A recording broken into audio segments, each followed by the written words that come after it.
कई बार क्या होता है कि परमेश्वर ने आपको नॉर्मल सी टेस्टमनी नहीं देनी होती।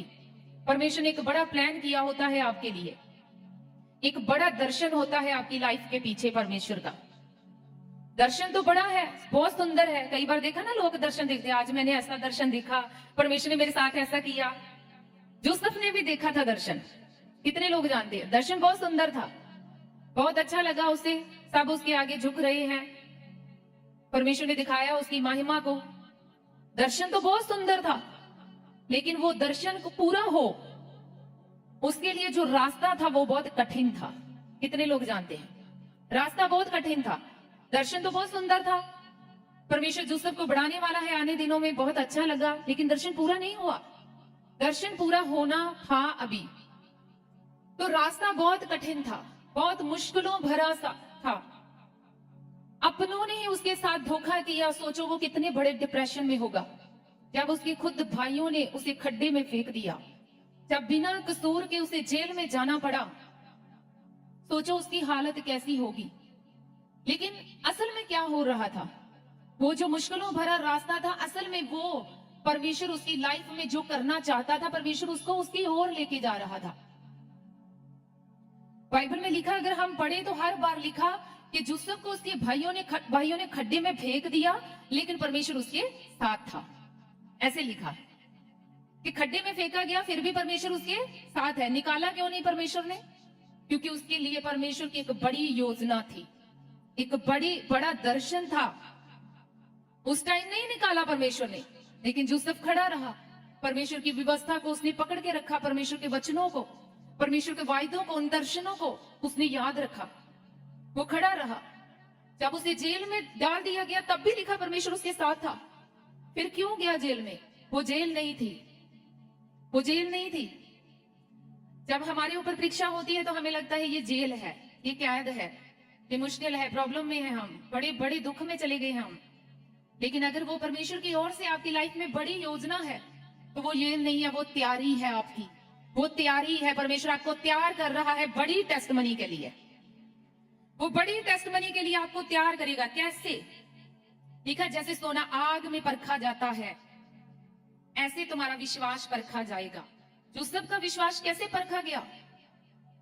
वो दुख, वो डिप्रेशन जो उसके अपनों ने, अगर कोई गैर किसी के साथ कुछ करता है तो दुख कम होता है, लेकिन अगर कोई अपना करता है तो दुख ज्यादा होता है।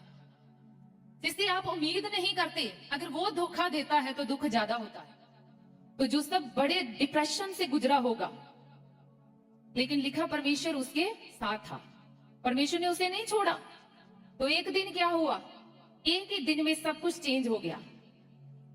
अभी थोड़ा टाइम पहले जेल में वो कैदी था, तो थोड़े टाइम बाद वो मिस्र देश का प्राइम मिनिस्टर बना दिया गया। लिखा, जब टाइम पूरा हुआ, पहले भी उसने बहुत मैसेज दिए लोगों को कि हाँ मेरे बारे में सिफारिश करना, मुझे बाहर निकलवाना, लेकिन इग्नोर कर दिया, सबने अनसुना कर दिया, क्योंकि परमेश्वर की ओर से सही टाइम नहीं था। आप भी जब परीक्षा में होते हो तो बहुत कोशिश करते हो परीक्षा से बाहर आने की, लेकिन कई बार वो परीक्षा चलती रहती है। वो टाइम होता है, अगर आप परमेश्वर के वचन को पढ़ने वाले इंसान है तो आप परीक्षा में खड़े रहेंगे। तो एक दिन आप अपनी उस बड़ी टेस्टमनी को परमेश्वर से ले लेंगे जो परमेश्वर ने आपके लिए रखी है। तो यूसुफ पहले बहुत, उसने खिलान वाले को, प्लान वाले को, जो राजा के दो बंदे थे, उसको कहा कि मुझे बाहर निकलवाना, लेकिन उन्होंने भूल गए, वो भूल गए। ऐसा लिखा, वो भूल गए। लेकिन जब राजा को दर्शन आया तो उस राजा के उस बंदे को याद आया कि यूसुफ ही है जो इस दर्शन का अर्थ बता सकता है। तो वो टाइम क्या था? लोग आपको भूल सकते हैं जब आप परीक्षा में होते हो, जब आप दुखों में होते हो। रिश्तेदार आपको छोड़ सकते हैं, आपके अपने आपको छोड़ सकते हैं, लेकिन याद रखो परमेश्वर आपको कभी नहीं छोड़ता, कभी नहीं भूलता, वो कभी नहीं भूलता। एक इंसान, परमेश्वर की प्लानिंग है उसकी लाइफ के ऊपर, वो परीक्षा को झेल रहा है, तो क्या परमेश्वर भूल सकता है उस इंसान को? क्या परमेश्वर को कुछ नजर नहीं आता? परमेश्वर सब कुछ देख रहा है। आपके साथ क्या हो रहा है परमेश्वर सब जानता है। आप किस दुख में हो परमेश्वर सब जानता है। आप किस प्रॉब्लम में हो परमेश्वर सब जानता है। और रास्ता भी दिया है परमेश्वर ने आपको कि आप उसके बाहर कैसे आ सकते हो। परमेश्वर ने कुछ भी छुपा कर नहीं रखा कि लो मरो, परीक्षा में पड़े रहो, मर जाओ, खत्म हो जाओ। नो, परमेश्वर ने कहा है नहीं, मैंने तुम्हें बताया है कि तुम परीक्षा में कैसे बाहर आ सकते हो। जब आपका विश्वास परखा जाएगा, आप विश्वास में बने रहेंगे, तो परमेश्वर के सामने आप उस परीक्षा से सफल, खरे, जैसे सोना शुद्ध होता है आग में, तो आपका जब विश्वास शुद्ध होता है, परखा जाता, लिखा उस परखे गए विश्वास से भी कहीं अधिक कीमत आपके परखे गए विश्वास की है। वो आपके लिए बड़ी टेस्टिमनी, बड़ी आशीष को लेके आएगा। ऊंची आवाज में बोलो, मैं रिसीव करता हूं। आमीन। मैं रिसीव करता हूं कि ये परीक्षा मुझे आगे लेके जाने के लिए है। ये दुख मुझे परमेश्वर के उस प्लान को मेरी लाइफ में जो परमेश्वर ने रखा है उसे पूरा करने के लिए है।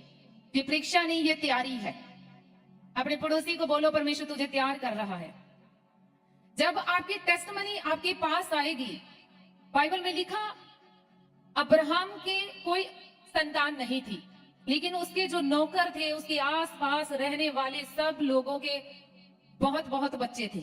कितने कितने बच्चे थे, 5 5, 6 6, 7 7, लेकिन अब्राहम के पास बच्चा नहीं था।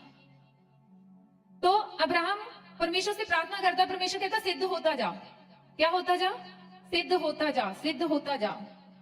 जब आपके पास टेस्टिमनी नहीं होती तो आप परमेश्वर के साथ बड़ा सीरियस होके चलते हो, आप परमेश्वर के साथ बड़ा सही चलते हो, क्योंकि आपको पता है कि ये आशीष मुझे परमेश्वर ही देगा। तो वो ही टाइम है कि आप सिद्ध हो रहे हो, आप पाप में नहीं जाओगे, आप सिद्ध हो रहे हो। तो परमेश्वर अब्राहम को कहता है सिद्ध होता जा। तो क्या जो उसके आसपास लोग थे, उसके नौकर चाकर, क्या वो अब्राहम से ज्यादा सिद्ध थे? क्या वो अब्राहम से ज्यादा सही थे? नहीं। लेकिन उनके पास जो बच्चे थे उनका जिक्र आज बाइबल में नहीं है। उनके पास जो ब्लेसिंग थी वो थी जो परमेश्वर ने सबको दी है, फलो फूलो। परमेश्वर ने इंसान को कौन सी आशीष दी है? फलो फूलो। लेकिन जो अब्राहम के पास आने वाला बच्चा था वो परमेश्वर की वाचा के द्वारा पैदा हुआ बच्चा था। वो उन बच्चों के जैसा नहीं था, वो परमेश्वर की संतान था, परमेश्वर के वचन के द्वारा पैदा हुआ बच्चा था। वो नॉर्मल नहीं था। जब आपको परमेश्वर ने अलग कुछ देना है तो उसकी अलग तैयारी होगी। कितने जाने इस परीक्षा में खुश हैं?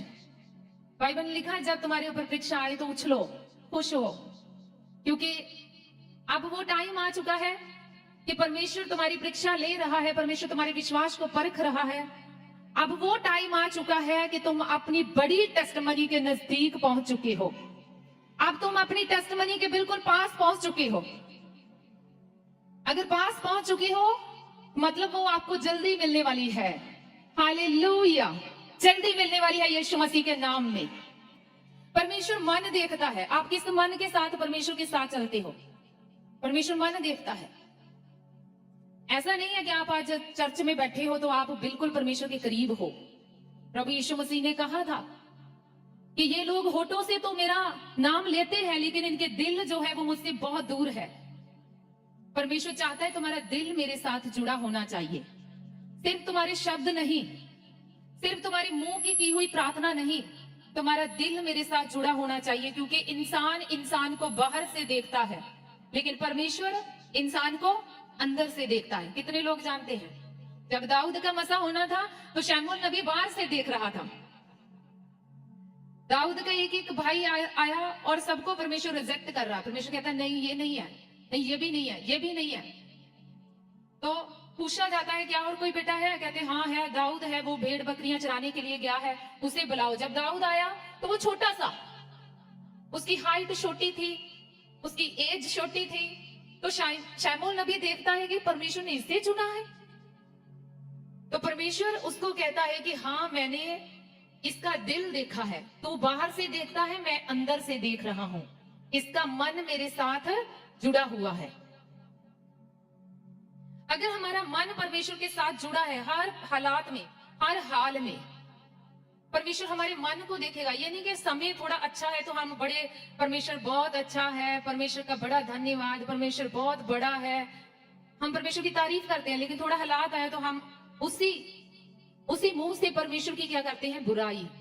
परमेश्वर हमारे मन को देखता है। अपने पड़ोसी को बोलो, दाऊद छोटा था, परमेश्वर ने कद नहीं देखा। उसकी एज छोटी थी, परमेश्वर ने एज नहीं देखी। परमेश्वर मन देखता है। आप पढ़े लिखे हो, आप अनपढ़ हो, परमेश्वर को इस बात से कोई मतलब नहीं है। आपकी उम्र कितनी है, परमेश्वर को इस बात से कोई मतलब नहीं है। मूसा को परमेश्वर ने कितनी बड़ी उम्र में 80 साल के शायद करीब थी, तब परमेश्वर ने उसे बड़ा काम दिया। बड़ा काम दिया क्या? परमेश्वर को थोड़ी कम एज वाले को देना चाहिए था, लेकिन नहीं, परमेश्वर जानता था कि यही वो बंदा है जिसके मन को मैं देख चुका हूं, यही मेरे काम को करेगा। तो परमेश्वर आपके मन को देखता है, परमेश्वर आपके अंदर को देखता है। अगर आज से ही आप सिर्फ होठों से नहीं, दिल से परमेश्वर के साथ जुड़ेंगे, तो परमेश्वर आपको ब्लेस करेगा। आज का वचन है, परमेश्वर आपको ऊंचा करेगा। परीक्षा में, हालातों में, दुखों में परमेश्वर आपको शांति देगा, परमेश्वर आपको खड़ा रखेगा। हालेलुया।